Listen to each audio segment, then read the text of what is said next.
Merci Madame la Présidente. Ma question s'adresse également au ministre de la Santé, Frédéric Valletoux.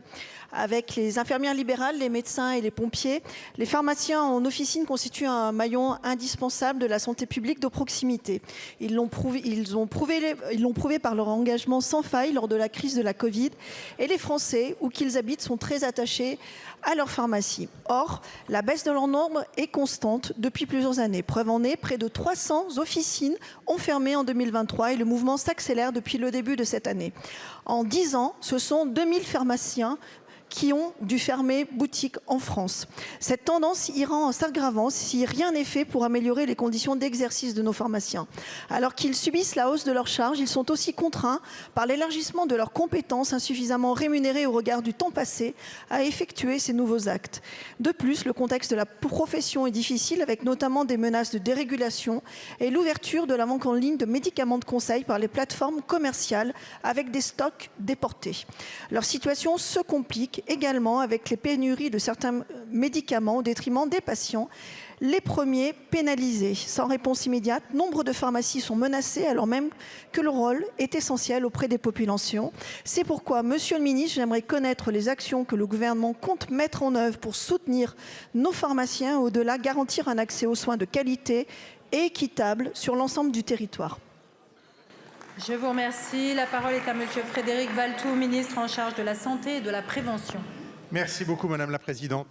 Mesdames et Messieurs les députés, Madame Delphine Lingman, vous me permettez de compléter par votre question la réponse que je faisais jusqu'à l'instant, sur les négociations en cours avec les pharmaciens. La proposition que leur a fait le gouvernement, c'est déjà de revaloriser leurs honoraires de 10%. C'est de revaloriser les majorations des gardes et de nuit. C'est de revaloriser les actes, notamment les vaccinations effectuées. Donc, il y a aujourd'hui sur la table, et les pharmaciens le savent, des propositions tout à fait concrètes pour continuer à accompagner les mutations de cette profession.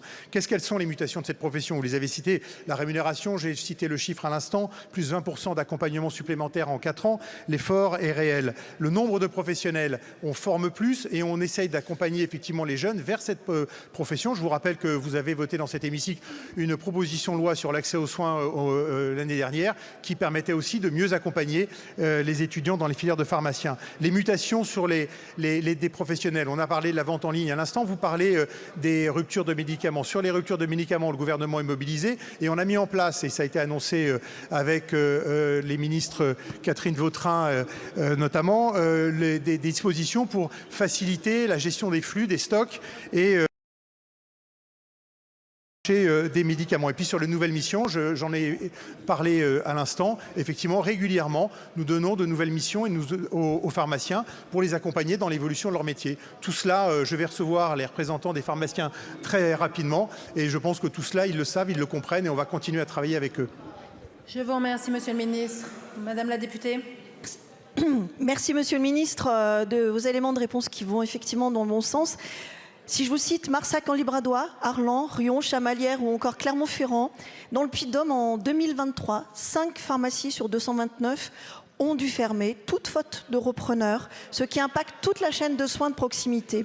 Et il y a urgence à agir pour accompagner nos pharmaciens et pour que nos territoires, notamment ruraux, ne se transforment pas en désert pharmaceutique. Vous l'avez compris, Monsieur le Ministre, je resterai vigilante sur ce dossier. Je vous remercie.